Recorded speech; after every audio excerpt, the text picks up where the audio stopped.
utiliser la Bible électronique. Quelqu'un peut m'aider avec un téléphone, s'il vous plaît? Si tu as un téléphone qui n'a pas de code 6, il y a un schéma, tu peux arriver pendant quelques minutes. J'aime travailler avec toutes les deux Bibles, Bible électronique et Bible en papier pour être plus rapide. Alléluia. Est-ce que quelqu'un peut m'aider avec un téléphone? Alléluia. Alléluia. Je disais Alléluia. Alors ce soir, j'aimerais vous partager sur la présence de Dieu. Alléluia. J'ai déjà eu à vous partager ça une fois, mais cette fois-ci, je ne vais pas beaucoup plus me baser sur la présence de Dieu, mais je vais me baser sur la lumière de la présence de Dieu. Alléluia. Quelqu'un peut me dire Amen. Quelqu'un peut me dire Amen. Très rapidement, nous sommes dans le livre de Genèse, chapitre 1, les versets 1 à 3. La Bible dit, au commencement, Dieu créa les cieux et la terre. La terre était informe et vide, il y avait des ténèbres à la surface de la nuit. Et l'Esprit de Dieu s'est mouvait au-dessus des eaux. Dieu dit que la lumière soit, et la lumière fut. Dieu dit que la lumière était bonne, et Dieu sépara la lumière avec les ténèbres. Alléluia. Alléluia. Alléluia. Alléluia. Alléluia. La fois passée, j'avais... Bon, je préfère le faire sans micro, parce que les sons sortis, je ne sais pas. Bon, je vais le faire avec la voix et aussi avec le micro. Alléluia. La fois passée, j'avais parlé sur la présence de Dieu. C'était un certain mercredi.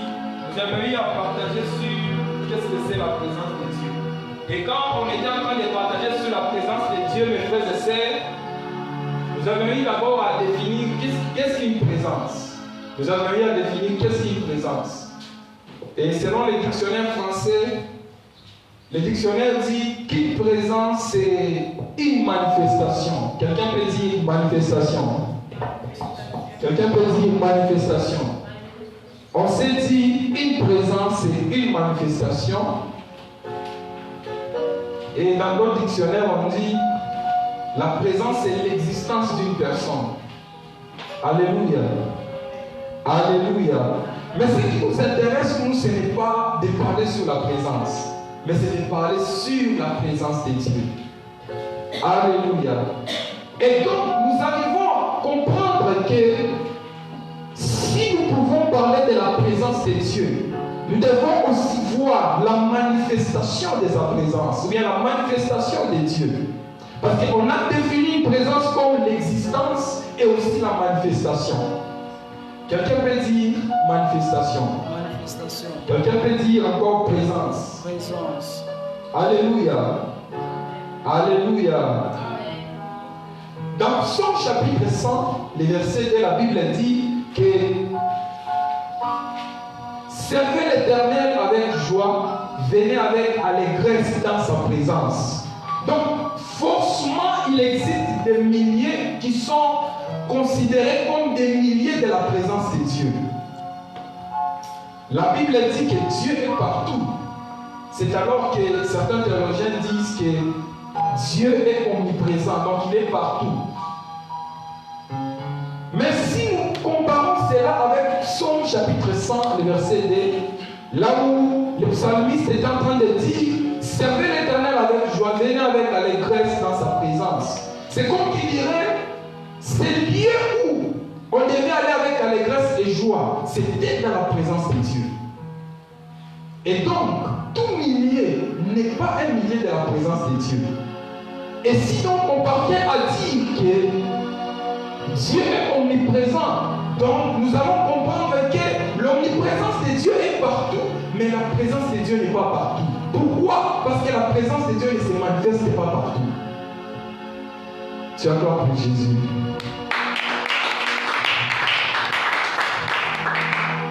Acclame pour Jésus, acclame pour Jésus, acclame pour Jésus.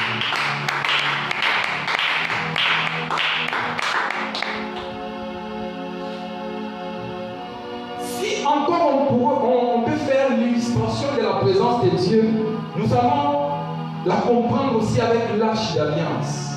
Tu peux dire à ton voisin, arche d'alliance. L'arche d'alliance, c'est l'arche qui a été fabriquée par Moïse, où dans l'arche, il y avait les bâtons qui avaient fleuri, et il y avait les 2 pierres qui contenaient les 10 commandements, et aussi il y avait la manne qui ne pourrissait pas. Alléluia. Et donc nous arrivons à comprendre que la présence de Dieu, par moment c'est une portion de terre, par moment c'est un objet, par moment c'est quelque chose qu'on peut palper. C'est comme Moïse quand il était en train de marcher. Moïse a senti comme un bruit et quand il s'est approché, il a vu le buisson qui était en train de brûler. Alléluia. La Bible dit, Dieu lui dit ceci: enlève tes sandales, car le lieu où tu te trouves, c'est un lieu saint. Pourquoi? Parce que ce millier-là n'était plus un millier normal. C'était un millier qui était transformé en millier de la présence de Dieu. C'est pour cela, mes frères et sœurs, dans la présence de Dieu, tout est sacré. Dans la présence de Dieu, une chaise est sacrée. Dans la présence de Dieu, des baffes sont sacrées.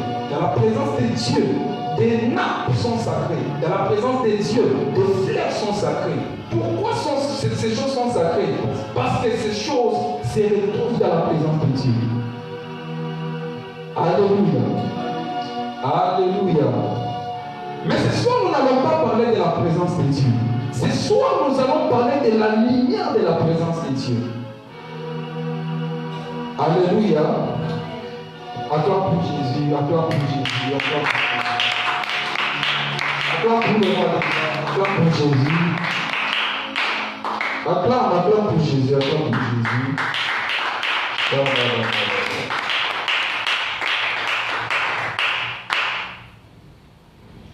La Bible dit ceci: au commencement, Dieu créa les cieux et la terre.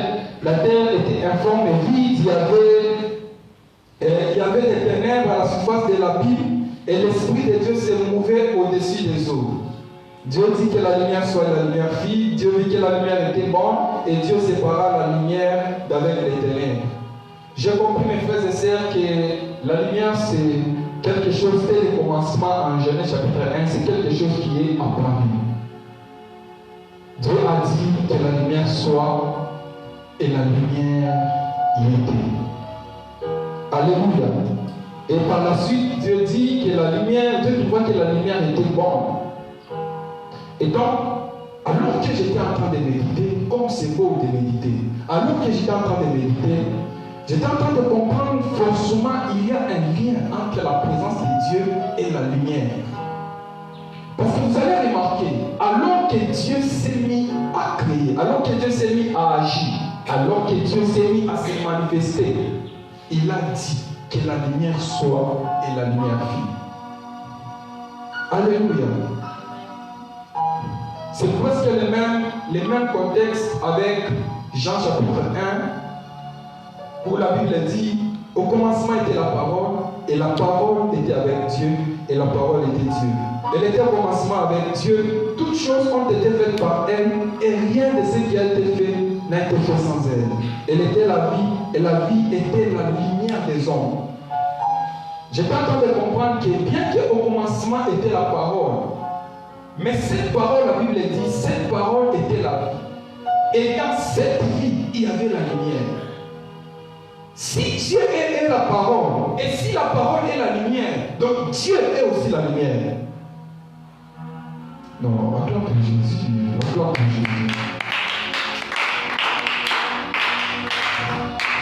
J'étais en train de dire ceci. Si Dieu est la parole, et dans la parole il y a la lumière, donc Dieu aussi est la lumière. N'est-ce pas, la Bible dit ceci, que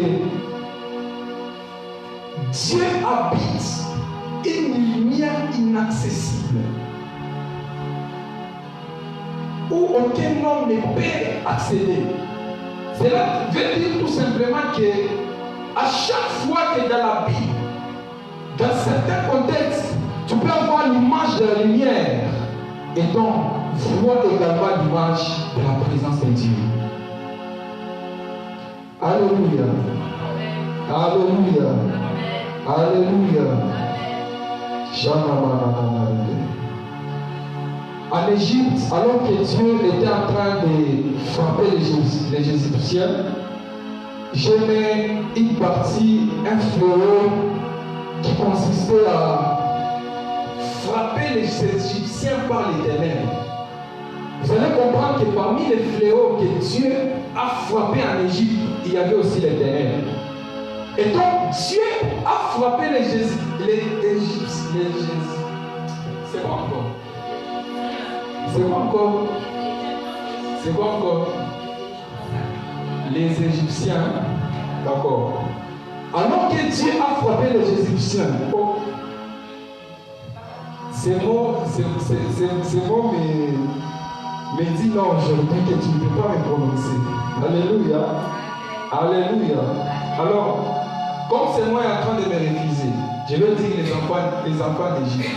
Alors que Dieu a frappé les enfants d'Égypte du ténèbre, cela signifie tout simplement que Dieu a frappé les enfants d'Égypte de son absence. Parce que si la lumière est la présence de Dieu, alors les ténèbres est l'absence de Dieu. Alléluia.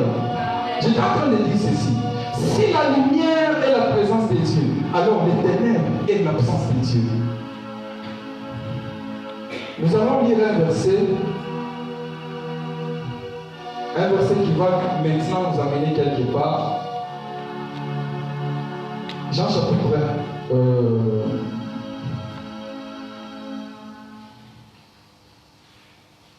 1 Jean chapitre 2, le verset 6. 1 Jean chapitre 2, le verset 6 à 11.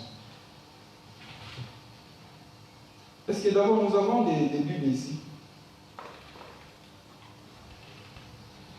1 Jean chapitre 2, le verset 2 à 11. Je peux lire très rapidement.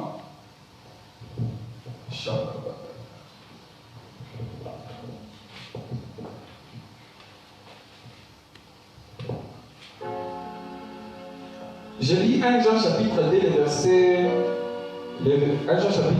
verset 7 à 11, très rapidement. Bien aimé, ce n'est pas par un commandement nouveau que je vous écris, mais un commandement ancien que vous avez eu dès le commencement. Ce commandement ancien, c'est la parole que vous avez entendue. Toutefois, c'est un commandement nouveau que je vous ai écrit. Ce qui est vrai en lui et en vous. Car les ténèbres se dissipent et la lumière véritable paraît déjà. On peut acclamer pour la parole de Dieu.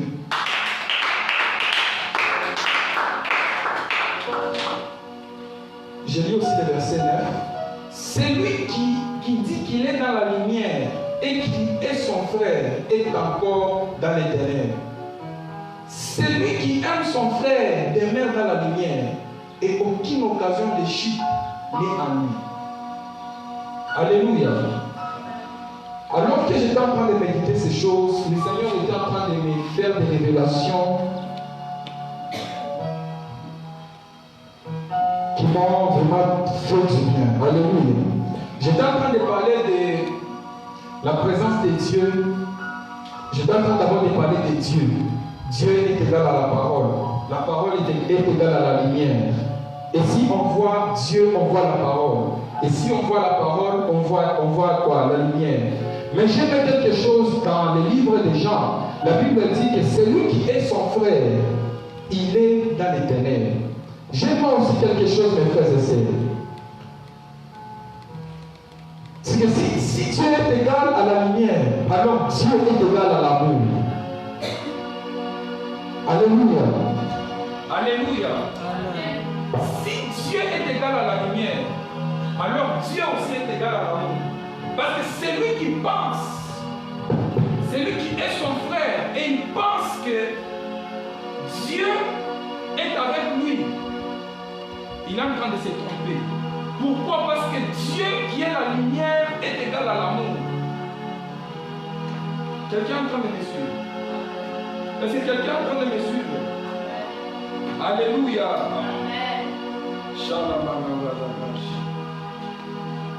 Alléluia. Alléluia. La première des choses qui attire la présence de Dieu dans ta vie, c'est l'amour envers ton prochain. Tu me dis un amen. J'étais en train de dire ceci. La première des choses qui attire la présence de Dieu dans ta vie, c'est l'amour envers ton prochain. Ne prétends pas avoir la présence de Dieu dans ta vie alors que tu manques l'amour envers ton prochain. En réalité, ce n'est pas nous qui aimons Dieu, c'est Dieu qui nous aime. Et par son amour, nous parvenons à l'aimer. Quelqu'un peut me dire Amen. Quelqu'un peut me dire Amen. Pourquoi je dis ceci, mes frères et sœurs? Parce que la Bible dit que c'est lui qui nous a aimés en premier. Nous ne manifestons pas notre amour parce que Dieu nous l'aimons ou je ne sais pas quoi. Nous manifestons notre amour parce que d'abord lui, il nous a aimés en premier. La présence de Dieu ne sera attirée que par l'amour envers ton prochain. Nous sommes dans des mouvements chrétiens, des mouvements qui sont évangéliques, mais nous manquons l'amour envers le prochain. Nous manquons l'amour envers le prochain. Jean était en train d'éclaircir que celui qui manque l'amour, qui ne pense même pas qu'il a la lumière de Dieu dans sa vie. Celui qui manque l'amour envers son prochain, qui n'imagine même pas qu'il a la présence de Dieu dans sa vie. Ce soir, mes frères et sœurs, je désire qu'un frère, qu'une sœur puisse demeurer dans l'amour. Tu peux dire à ton voisin l'amour. Tu peux encore le dire l'amour. Tu peux encore le dire l'amour. Vous allez voir, mes frères et sœurs, je n'ai pas dit que Genèse, la lumière qu'on a commencé à parler dans Genèse 1, c'est la lumière du soleil. Parce que vous allez voir que la lumière du soleil est apparue, j'espère, dans Genèse chapitre 4. Mais la lumière que je suis en train de parler, c'est la lumière qui manifeste la présence de Dieu. Et c'est la même lumière qui se trouve en Apocalypse. J'espère que c'est Apocalypse chapitre 22. Apocalypse chapitre 22, verset 5. La Bible dit ceci. Nous pouvons lire tous ensemble. Nous pouvons lire tous ensemble. Apocalypse chapitre 22, verset 5. La Bible dit ceci. Il n'y aura plus de nuit. Et nous n'aurons plus, en fait, nous n'aurons besoin ni de lampe, ni de lumière. Parce que le Seigneur Dieu les éclairera et ils régneront au siècle des siècles. La lumière que je suis en train de vous parler en ces jours, mes frères et sœurs, c'est la lumière de Genèse chapitre 1 et de Apocalypse chapitre 22. Où quand nous serons dans la présence de Dieu,